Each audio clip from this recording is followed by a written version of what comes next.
ஸ்ரீமதே ராமானுஜாய நமஹா. திருச்சந்த விருத்தம் பாசுரம் 49.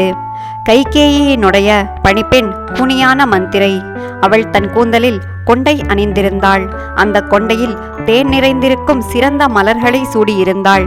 சிறுவனாக இருந்த ராமன் அவளது கூனில் உண்டை வில்லை வைத்து அடித்து விளையாடினான். அப்போது அந்த கூன் முதியினுள்ளே செல்வதை பார்த்து மகிழ்வான்.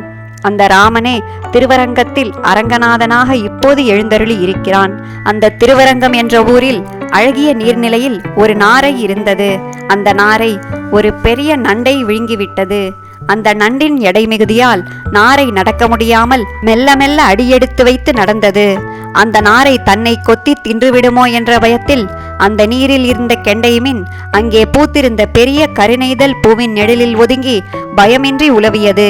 இவ்வாறு வளங்கள் நிறைந்த ஊர் திருவரங்கமே ஆகும். ஆழ்வார் எம்பெருமானார் ஜீயர் திருவடிகளே சரணம்.